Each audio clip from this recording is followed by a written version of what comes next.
Bueno, el día de hoy voy a hablar un poco acerca de la hemoptisis y cuál es el papel que tiene el radiólogo en su manejo. Primero hay que tener tres conceptos claros: qué es la hemoptisis o la expectoración hemoptoica, qué es la hemoptisis franca y qué es la hemoptisis masiva. La expectoración hemoptoica es cuando el esputo tiene algunas rayas, algunas estrellas de sangre. En la hemoptisis franca el esputo va a estar reemplazado totalmente por sangre, y en la hemoptisis masiva realmente aquí existe una controversia, ya que no es fácil cuantificar la cantidad de sangrado ni tampoco saber si esto tiene o no una repercusión para el paciente. Algunos expertos señalan que una hemoptisis mayor a 500 ml en 24 horas o mayor a 100 ml de hora se puede establecer ya como una hemoptisis masiva, pero esto en la práctica no es aplicable, ya que es muy difícil medir cuánta sangre ha perdido el paciente desde que ha salido de su casa y se ha trasladado al hospital. Además, parte de esta sangre se queda remansada en el árbol bronquial, por lo cual no es fácil de medir, por lo cual actualmente se prefiere el término hemoptisis amenazante. El término hemoptisis amenazante hace referencia a aquella hemoptisis que representa una amenaza para la vida del paciente. En la hemoptisis el paciente no muere por anemización.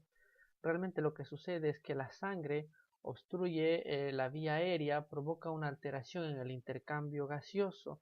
Esto lleva a una acidosis respiratoria y en último término a inestabilidad hemodinámica. Además hay que tomar en cuenta que no es lo mismo una hemoptisis amenazante en un paciente sin una enfermedad pulmonar de base que una hemoptisis amenazante en un paciente con un EPOC severo o con insuficiencia cardíaca, donde la reserva cardiopulmonar va a ser menor, por tanto cualquier inestabilidad va a poner en peligro la vida del paciente. Respecto a la etiología, lo importante en la etiología es saber que el sangrado está causado por rotura de las arterias bronquiales en más del 85% de casos. Las arterias bronquiales, si bien son vasos de pequeño calibre, son vasos de alta presión a diferencia de las arterias pulmonares, y al ser vasos de alta presión van a provocar un sangrado importante a pesar de su pequeño calibre. Además, estos vasos van a ser vasos neoformados que se producen en el contexto de procesos inflamatorios crónicos, por ejemplo, en bronquiectasias, carcinoma broncogénico, infecciones, tuberculosis. Estos procesos inflamatorios crónicos van a liberar factores de crecimiento vascular neoangiogénicos que van a llevar a la proliferación, a la neoformación de vasos. Pero estos vasos neoformados no son vasos normales, son vasos más frágiles, más inestables. Y en último término, el proceso inflamatorio subyacente va a provocar una erosión de la pared del vaso, una ulceración y una rotura del mismo. Existen otras etiologías, no solamente inflamatorias, que también son causa de hemoptisis, por ejemplo, crónico, malformaciones arteriovenosas, traumatismos, etcétera, causas que están en estos cuadros. En el manejo inicial van a existir dos pilares importantes, que son primero estabilizar al paciente y segundo identificar cuál pulmón está sangrando. Primero vamos a estabilizar al paciente, en lo cual es muy importante la posición. Es decir, si el paciente está sangrando del pulmón derecho, se debe poner en el mismo lado o en el decúbito lateral del mismo lado del pulmón sangrante. Es decir, si está sangrando del pulmón derecho, lo pondremos en decúbito lateral derecho, para de esa manera proteger la vía del pulmón izquierdo. Luego lo segundo es asegurar la vía aérea. El paciente debe estar intubado, asegurar un adecuado intercambio gaseoso. Puede ser necesario conectar al respirador. Debe hacer un control exhaustivo de la función cardiovascular y un aporte de sangre si es que es necesario, de líquidos. Y luego identificar cuál pulmón está sangrado. En la identificación de cuál pulmón está sangrando tiene un rol muy importante la broncoscopía. De hecho, en el algoritmo diagnóstico y de tratamiento de la hemoptisis amenazante, el primer paso es realizar una broncoscopía. Incluso mientras al paciente se lo está estabilizando, se puede realizar ya la broncoscopía flexible, ya que esta se puede realizar en la misma cama del paciente. Si este está en UCI, si este está en crítico, se puede realizar la broncoscopía. Esta nos permite asegurar la vía aérea, determinar la causa del sangrado, la localización del sangrado. Se puede tratar mediante la inflación de un balón, o también se pueden utilizar agentes tópicos como trombina, como epinefrina, como vasopresina para detener el sangrado, y en algunos casos más seleccionados se puede utilizar agentes esclerosantes o también terapia láser. ¿Qué pasa si la broncoscopía no es diagnóstica? Y aparte de no ser diagnóstica, el paciente continúa sangrando y muestra inestabilidad hemodinámica. En esta circunstancia está indicado realizar directamente la arteriografía, aunque también se podría realizar el angioTAC según el grado de estabilidad del paciente. En otro contexto, si la broncoscopía no ha sido diagnóstica, pero el paciente no está sangrando, se debe realizar un angioTAC. Y esto tiene un grado de recomendación 12. Pero ¿por qué se debe realizar el angioTAC si el paciente ya no está sangrando? Primero porque el angioTAC nos va a permitir estrechar la etiología diagnóstica, nos va a permitir determinar la presencia de arterias bronquiales patológicas. Y cuando hay arterias bronquiales patológicas, estas arterias siempre se deben embolizar y se deben embolizar todas las arterias bronquiales patológicas y esto tiene un grado de recomendación alto. ¿Qué pasa si el paciente tiene una hemoptisis franca o un sputum hemoptoico? En estas dos circunstancias no estamos ante una urgencia, pero sí puede ser un caso emergente. En estos casos siempre también está indicado la realización de un TAC. ¿Por qué? Porque esto nos va a permitir identificar lesiones, que son la causa de la hemoptisis, y también identificar el aporte sanguíneo de la lesión y también determinar si hay o no arterias bronquiales patológicas. Dependiendo de la patología subyacente se va a realizar uno u otro estudio. Por ejemplo, si existen bronquiectasias, lo que está recomendado es realizar un TAC de alta resolución sin contraste. Si el paciente tiene factores de riesgo para CA broncogénico, es decir, tiene más de 40 años, fumador de más de 30 paquetes año, tiene una radiografía de tórax patológico, se debe realizar un TAC con contraste y esto también tiene un grado de recomendación alto. Aquí tenemos algunos ejemplos de patologías causantes de hemoptisis. En este caso tenemos una arteria de Rasmussen de la literatura, en el cual estamos viendo un pequeño pseudoneurisma que depende de una rama subsegmentaria del lóbulo superior izquierdo. Estamos viendo que aparte del pseudoneurisma existe una cavitación. En el contexto de una tuberculosis, el proceso inflamatorio en este caso no solo ha llevado a la cavitación del lóbulo superior, sino que también ha erosionado la pared de la arteria pulmonar y ha provocado su rotura, una rotura contenida, es decir, la formación de un pseudoneurisma. En este caso tenemos un cárcel de pulmón en el lóbulo superior izquierdo, una causa frecuente de hemoptisis. En este caso tenemos un área cavitada en el lóbulo superior, derecho, y esta masa cavitada está ocupada por esta lesión cavitada está ocupada por una masa de partes blandas en relación con un aspergiloma. Otra causa muy frecuente también de hemoptisis son las bronquiectasias.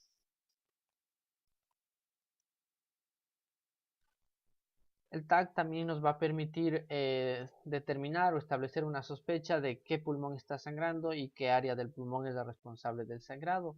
Vamos a ser capaces de identificar áreas en vidrio del lustrado, consolidaciones y también la ocupación de la luz bronquial. Esta última también es muy sugestiva de sangrado. Las arterias bronquiales también están sometidas a una gran variabilidad anatómica. Normalmente se las va a encontrar en la arteria aorta descendente entre el platillo superior de T5 y el platillo inferior de T6. En la arteriografía se utiliza de referencia el bronquio izquierdo, 1 centímetro por encima del bronquio izquierdo y 1 centímetro por debajo del bronquio izquierdo. Esta es la localización normal de las arterias bronquiales y cuando tienen una localización normal se denominan arterias bronquiales ortotópicas. Esta sería una arteria bronquial ortotópica. Las variantes anatómicas más frecuentes son la tipo 1, en la cual tenemos un tronco común para la arteria intercostal derecha y para la arteria bronquial derecha y dos arterias bronquiales izquierdas. En el tipo 2, un tronco común derecho y una arteria bronquial izquierda.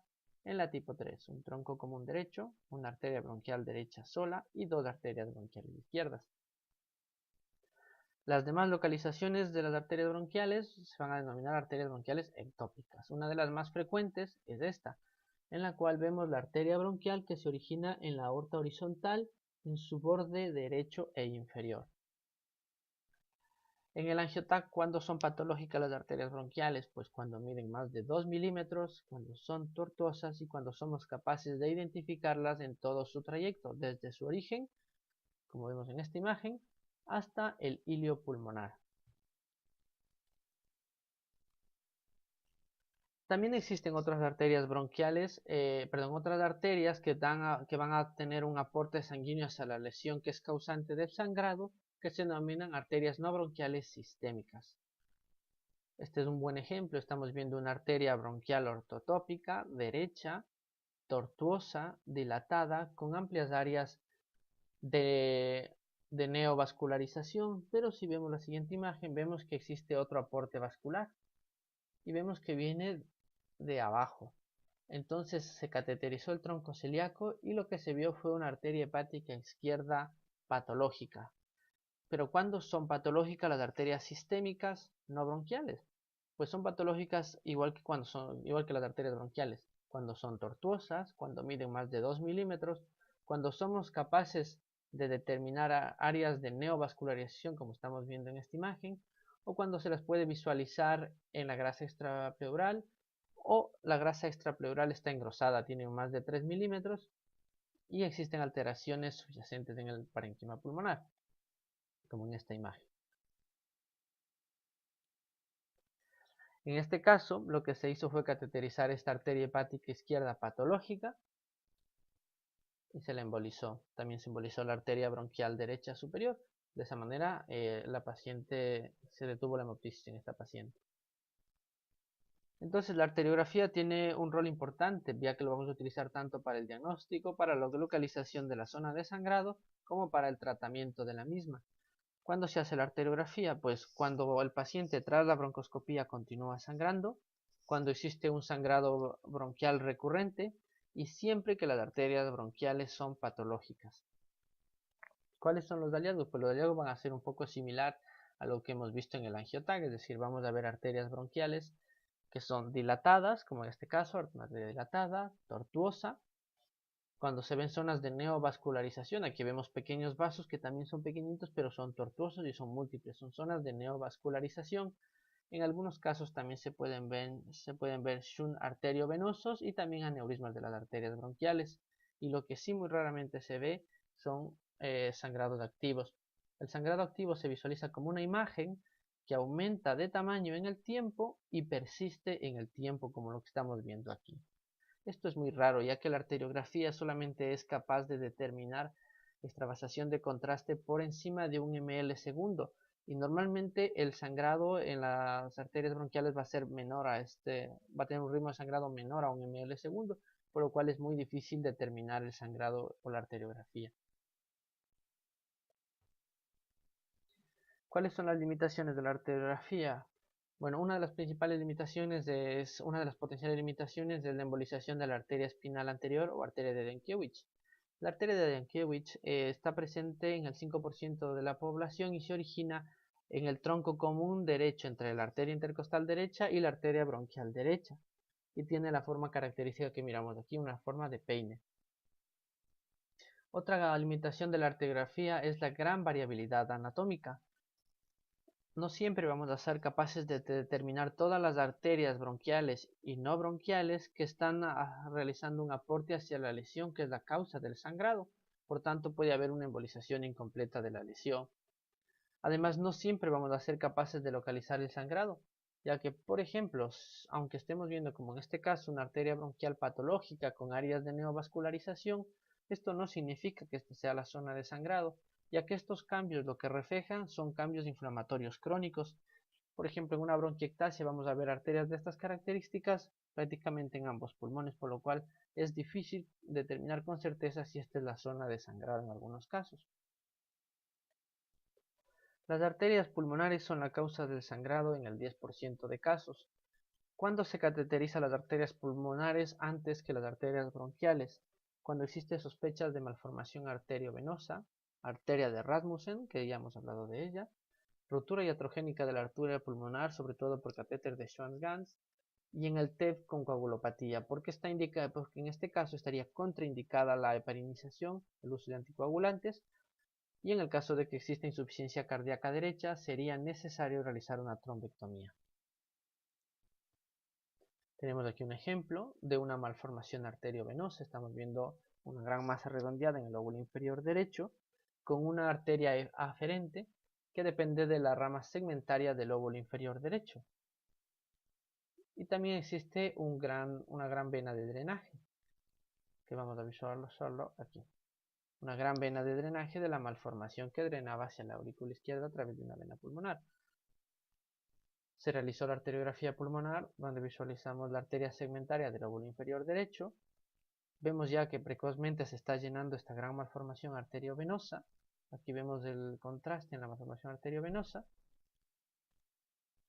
Entonces lo que se hizo es cateterizar esta arteria segmentaria, avanzar el introductor de 7F y colocar un dispositivo Amplatzer, que lo estamos viendo aquí, con lo cual existió una oclusión completa de la malformación y vemos que en el angiograma de control ALMED existe una oclusión completa de la malformación arteriovenosa y también podemos visualizar el dispositivo Amplatzer. Entonces, ¿cuáles son las arterias sistémicas no bronquiales? Pues las arterias sistémicas no bronquiales son arterias que dependen de la arteria subclavia, que pueden depender del axilar, de la intercostal, de la frénica, de la mamaria interna, de las hepáticas y de otras ramas. Son patológicas con las mismas características que hemos descrito, pues arterias dilatadas más de 2 milímetros, tortuosas, con áreas de neovascularización. Entonces, el tratamiento con la embolización, mediante la técnica de embolización, va a permitir detener la hemorragia en el 85% de los casos. Además, ¿qué dice la bibliografía acerca de esto? ¿Qué dice la evidencia? Dice que la embolización endovascular es el tratamiento más seguro y eficaz para detener el sangrado en los casos de hemoptisis amenazante o recurrente. Existe un fallo técnico precoz en hasta el 5 a 10% de casos, sobre todo por imposibilidad de cateterizar la arteria bronquial responsable del sangrado o porque no se identifican todas las arterias bronquiales y no bronquiales que tienen un aporte a la lesión que está sangrando.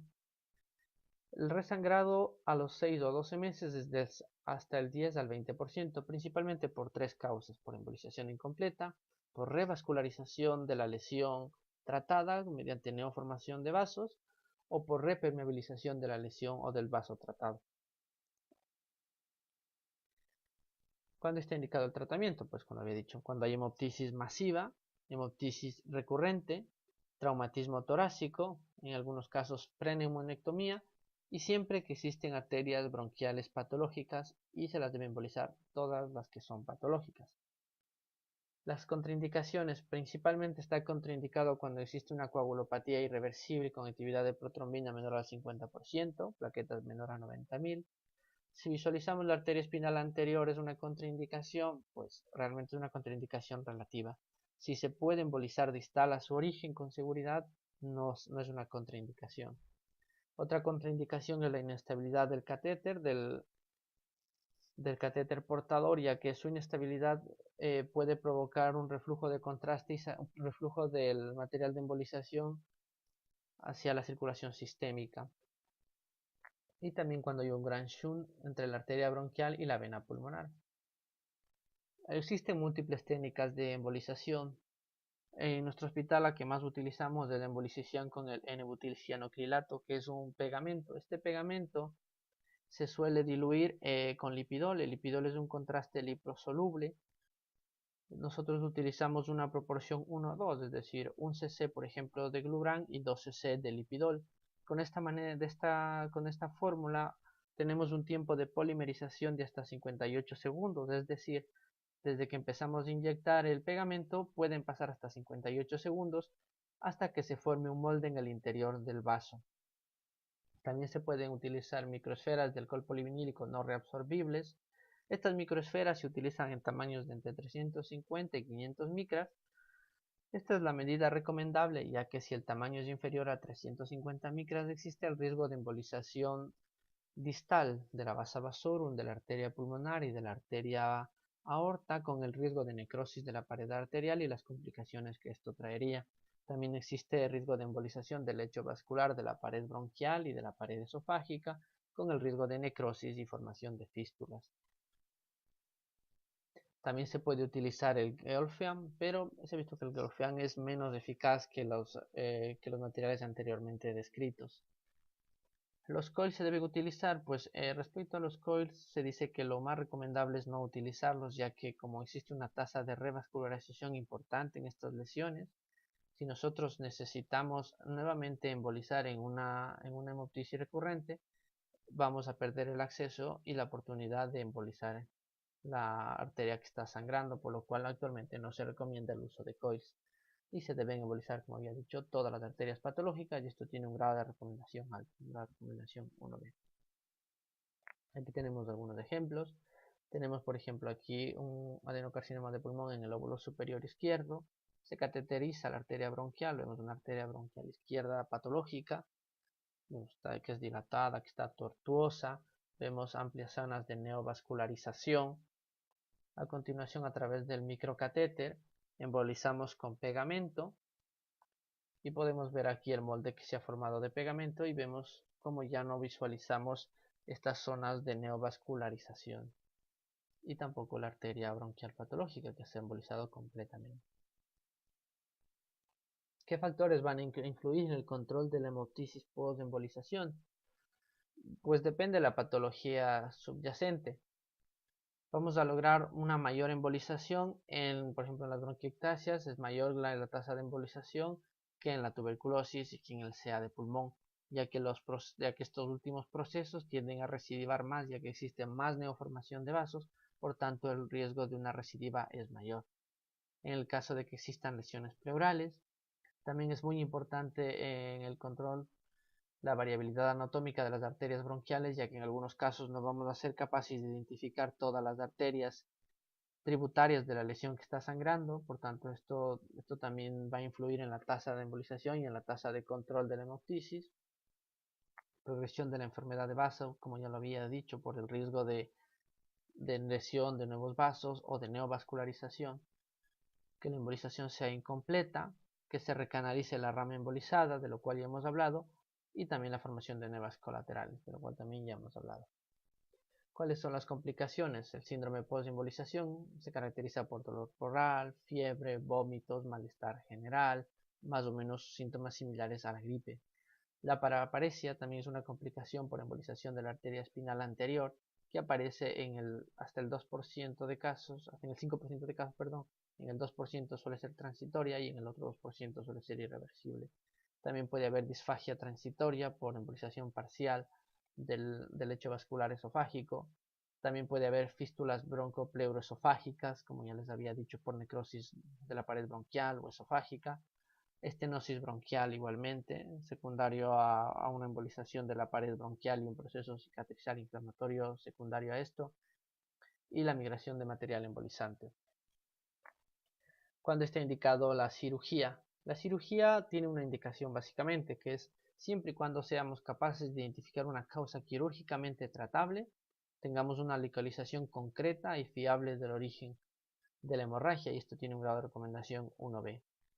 Entonces va a estar indicada en pacientes con sangrado incontrolable, que cumplan estas condiciones.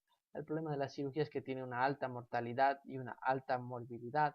Además existen varias complicaciones como posible formación de empiemas, fístulas, broncopleurales, hemorragia postoperatoria, infarto pulmonar, etc. Y estas complicaciones son frecuentes, por lo cual la última opción de tratamiento es la cirugía.